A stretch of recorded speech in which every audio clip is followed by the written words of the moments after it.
So today we are going to start Chapter 6, Section 1. We're back to our regular textbook. And today we're going to talk about angles and their measures. However, today, when we start talking about angles, we're going to be measuring them in radians. So it's just like what we just did, but now, instead of degrees, everything will be in radians. Now, when you clear your calculators, and remember, we would always have to go back and change it back into degrees. The default, when you clear your calculator, the TI-83 and 84s, the default is always in radians. But we're not using our calculators today. We're going to do everything by hand. So again, when you are sketching the angles, you'll still draw them like you did in Chapter 5 with your initial side and your terminal side. The only difference is we're going to be measuring everything in radians. So let's go ahead and first look to see what a radian measure is. Now, you might have already seen radians in your geometry class, depending on where you took it and what they covered. So 1 radian is the measure of a central angle theta that intercepts an arc S equal in length to the radius r of the circle. And our formula is there. So theta is equal to the arc length divided by the radius length. Or you could rearrange it, solve it for S, and then the arc length is equal to theta times the radius. Now, whenever you're going to be doing any of these calculations, again, they're always in radians. So if you're given something in degrees, you're going to have to convert it to radians first. So let me go ahead and show you the location of at least the first 6 radians. So in here, 1 radian is about right here. Let me draw it in here. So 1 radian is located about right here. And 1 radian is approximately equal to around 57 degrees. So that's why I drew it sort of in the middle there. Now, we already saw in the last chapter that over here was 0 degrees. And then when you went a full circle, 1 revolution around, it was 360. Now, in radians, we're going to have 0 degrees or 0 radians, and then a full circle is going to be 2 pi. Then when we go 90 degrees, this is going to be equivalent to pi over 2 radians. And then if we have 180, this is equivalent to pi radians. And then down here, this was where the 270 was, and this is 3 pi over 2 radians. So this is why it was always important that you had the degree symbol when it was a degree. When it's radians, you won't see any kind of symbol. Sometimes they'll write out the word radian afterwards, but if it does not, if they're talking about an angle and it does not have a degree symbol, then you know they're referring to radians. Radians is about here. So if you think about it, 1 radian is 57, 2 radians is about 114. 3 radians is located just before the pi. So it's right around here. This will be about 3 radians. 4 radians is located in quadrant 3. 5 radians is about here. 6 radians is almost the whole circle, because if you think about it, 2 pi, since that's equivalent to 360, if you did approximate for pi, 314, 2 times 3.14 is going to give you 6.28. So you can see that it's just a little bit above 6 radians for the full circle. So a full circle is 2 pi, which would be 360 degrees or 6.28 radians. So 6 radians is a little bit less than the full revolution around the circle. The reason why we did that other brown book chapter is to maybe make it easier for you to understand these concepts, because you're so used to measuring angles in degrees that if we were to jump right into these radians, sometimes you get a little lost. So it definitely helps covering the information in degrees first, and now we're doing radians. So for coterminal angles, remember in chapter 5, to find a coterminal angle, positive and negative. To find positive, remember you kept adding 360, or to get a negative, you subtracted 360. So in chapter 5, when we were working in degrees, we would always add or subtract 360. Now, to find coterminal angles, we're going to be adding and subtracting 2 pi. Because again, 1 revolution around the circle is going to be 2 pi. Because if you think about it, 1 revolution around the circle with a radius of r corresponds to an angle of 2 pi. So if you think about it, theta is equal to the arc length divided by the radius. And the arc length, the full circle, the circumference of a circle, is 2 pi r. And if you divide that by the radius, notice the radiuses cancel. So theta in radians is equal to 2 pi when it's 1 full circle. So let's find some coterminal angles. So let's go ahead and let's find a positive and a negative coterminal angle to 17 pi over 6. Now, let me just show you that this is equivalent to 510 degrees. We're going to learn how to convert from radians to degrees and degrees to radians. So for example, if I give you the conversion coming up would be, I would take the radians and I'm going to multiply this by 180 over pi. Just to show you how you would do this. Simplify the pi's. I could also simplify 180 and 6, make that a 1, make this a 30, and now I would have to multiply 17 times 30, and that's how you would convert it into degrees. But we're working everything in radians, so you really don't need to see this.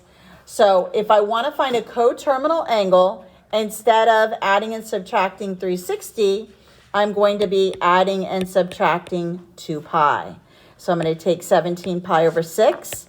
I need to subtract 2 pi. I'm going to put a 1 under it. I need to find a common denominator. My common denominator is going to be 6. So what I need to do is multiply this by a 6 and this by a 6 to get the common denominator. So now I have 17 pi over 6 minus 12 pi over 6. And the positive coterminal angle is going to be 5 pi over 6. To find a negative coterminal angle, I would be subtracting 2 pi. So I would take 17 pi over 6. I already found the common denominator, so I'm just going to subtract 12 pi over 6. And I get negative. Actually, let me go ahead and just take the one I just did. Sorry. That's a positive coterminal angle. Now to get the negative, because I just made that smaller, I'm going to subtract 12 pi over 6 again, and I get negative 7 pi over 6. This would be your negative coterminal angle. And when we start to do the conversions, 5 pi over 6 is going to be 150 degrees. And we're going to see that when we start doing the conversions. Negative 7 pi over 6 is negative 210 degrees. So if you were doing this on the test and you wanted to confirm your answers, you could do a quick conversion and then subtract 360 and add 360 just to see if the pi answer you got was correct, or the radian answer you got. Let's try the next one. Yeah. In this case, because the original angle was greater than 360, I ended up just subtracting the 2 pi 2 times. The first time gave me the positive answer still, and then the second time gave me the negative. Now, if it were something that were less than 360, to get a positive, you would have had to add 2 pi. Before, we're adding 1 revolution, or in this case, it's 2 pi. So you're going to either add it to get a positive coterminal angle and then subtract 2 pi to get a negative coterminal angle. Unless it's really big, then you can just subtract. All right, let's try the next one. Notice this one's negative. So in order to get a positive coterminal angle here, I need to add 2 pi. So I'm going to take negative 4 pi over 3. I'm going to add 2 pi. Again, I need to find a common denominator. This time my common denominator is 3. So here, negative 4 pi over 3. Common denominator, again, to make that a 3, I would be multiplying top and bottom by 3. And then this would become 6 pi over 3. I can add them and get 2 pi over 3. This is my positive coterminal angle. And now to get the negative, I'm going to subtract 2 pi. And again, I already have the common denominator, so just put 6 pi over 3. Subtract, and I get negative 10 pi over 3. So again, if you were doing this the old way, negative 4 pi over 3, this is actually negative 240 degrees. And then if you add 360 to that, you get positive 120. And then down here, if you took negative 240, subtract 360, and then you would get negative 600. So again, just another a way to double check your answer. Again, you don't need to convert it to degrees. But if you wanted to double check that you did do the common denominator correctly, that's something you can do. Let's try the next one. So when you want to convert from degrees to radians or vice versa, the formula, what we're going to do to convert degrees to radians is we're going to multiply by pi over 180. To go the other way, we're going to multiply it by the reciprocal. We'll flip it 180 over pi. Again, remember 360 is equivalent to 2 pi and 180 is pi. So again, 1 degree is equivalent to pi over 180. 1 radian is equal to 180 over pi. So let's try doing some conversions.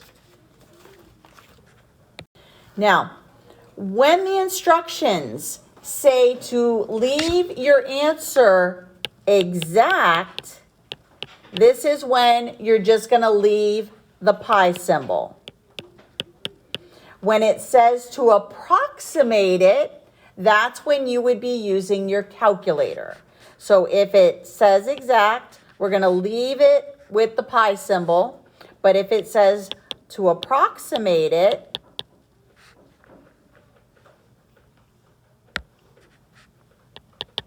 so if it's an approximation, we're using our calculator and we're going to use the pi button.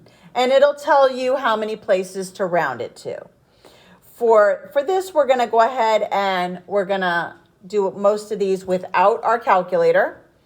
So when you want to convert from degrees to radians, I'm going to take the degree, I'm going to multiply it by pi over 180.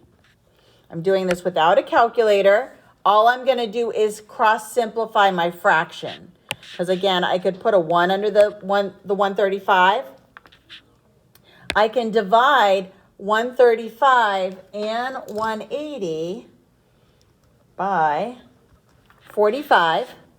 45 goes into 180 4 times.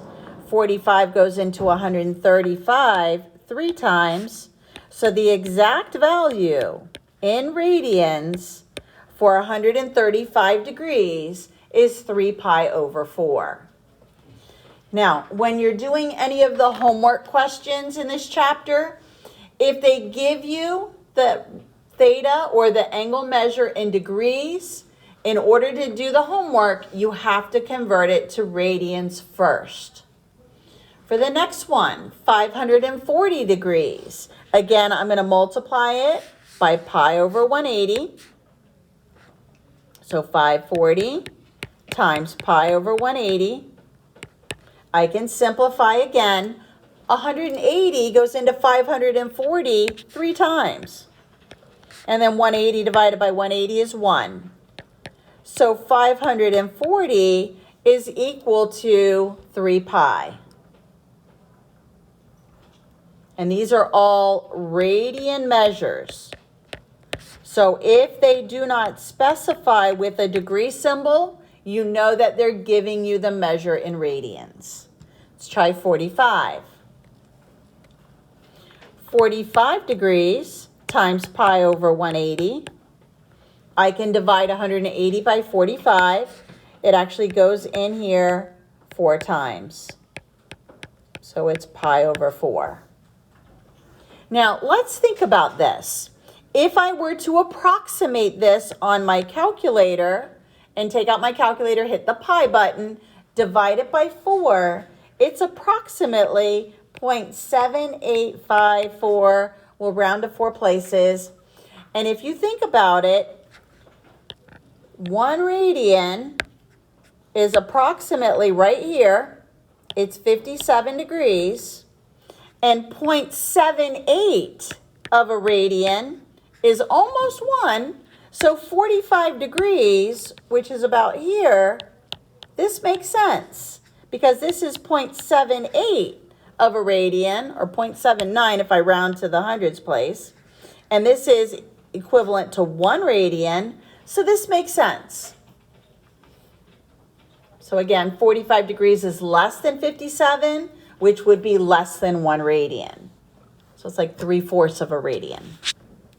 Let's try the next one. Now we're going to go from degrees still to radians.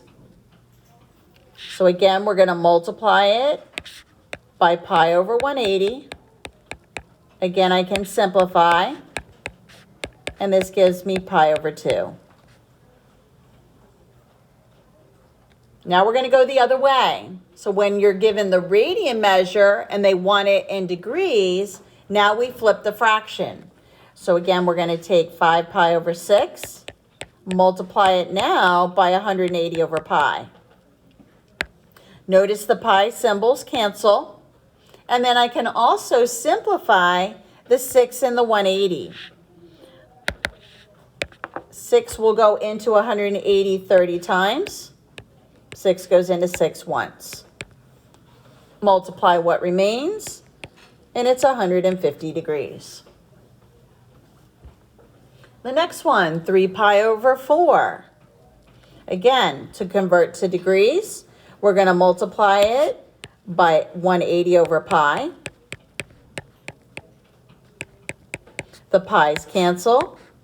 And then 4 and 180 will also simplify. 4 goes into 4 once. 4 goes into 180 45 times. Go ahead and multiply, and I get 3 times 45 is 135 degrees.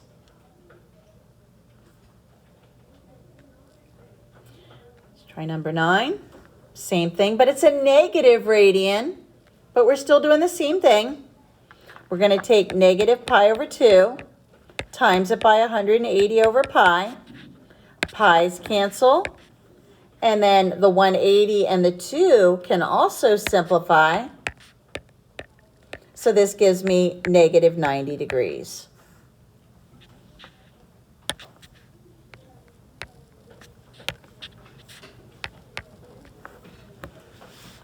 Now the next one, this is a radian measure because there's no degree symbol. So this is 5 radians. So again, if you think about it, if you remember from what I drew before, 5 radians is about here.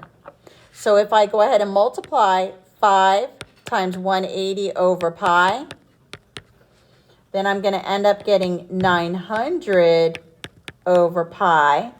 And then if I were to divide this, just to see if it made sense, 900, so this would be the exact answer. The approximate would be 286.48 degrees. And notice in quadrant 4, remember this is 270, this makes sense. This looks like it's around 286 degrees. And then 2 radians. Again, remember when I drew it at the beginning, 1 radian is here, 2 radians are here. So if I take 2, I could put 2 over 1, 180 over pi, gives me 360 over pi. This would be the exact conversion. However, for the approximate value, using your calculator pi button, 114.59. And I told you that 2 radians was approximately 114. So it makes sense. So arc length and area. So the arc length is going to be theta, the angle measure, in radians times the radius length. The area of the sector formula is going to be 1/2 times the radius squared times theta.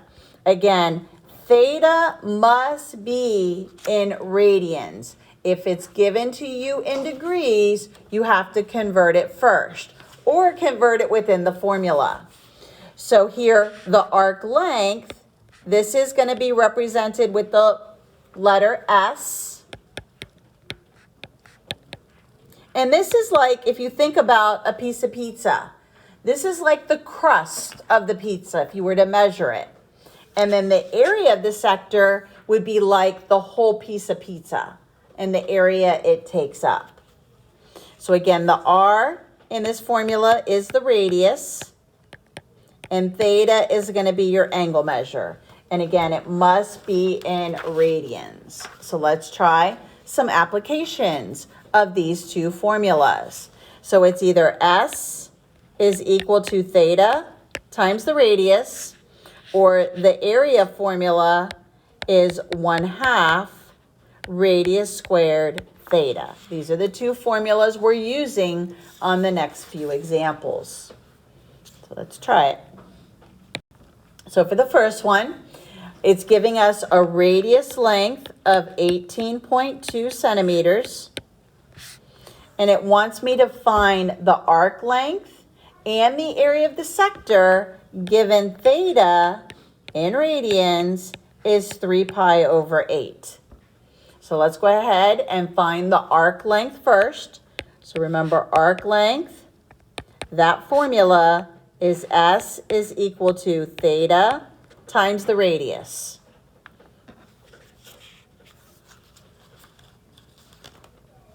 Let's go ahead and plug it in. So theta, 3 pi over 8 times 18.2. This is going to give us the length of the arc. So again, if they want us to approximate it, we're going to be using our calculator, and we're going to multiply 3 pi times 18.2 and divide it by 8. And you get 21.4 centimeters. Now this arc length is a linear measurement. It'll be like inches or feet because you're measuring, like if you were to take the crust of the pizza, straighten it out, and then get a ruler and measure it, it's a linear measurement. For the area, it's going to be our units squared. So make sure you're labeling everything. So remember the formula for area, 1/2 radius squared times theta. So 1/2 18.2 squared times 3 pi over 8, rounded 195.12 centimeters squared. And it'll specify on the test what place to round to. And it'll specify in the web assign as well. Let's just do one more example and then we're done. The next example, theta is given in degrees, so we need to convert it to radians first. So the last one, a circle has a radius, same radius, 18.2. But this time theta is given to us in degrees. We need to convert. Now, you can either choose to convert it ahead of time, or you can convert it within the problem. I'm just going to go ahead and convert it within the problem. So remember, the arc length is S, and it's going to be theta times the radius. So I'm going to be doing theta, 144, and remember the conversion into radians is multiply it by pi over 180, and then multiply it by the radius. So again, if it wants you to leave it exact, we would leave the pi symbol, but we're going to approximate it. So this is approximately 45.7 centimeters. And again, this is our arc length. And now to find the area of the sector, 1/2 radius squared theta. And again, you got to convert. Either do it ahead of time, or you can just do it in the problem. So I'm going to take 144, times it by pi over 180. And then this is approximately 4.1625 centimeters squared.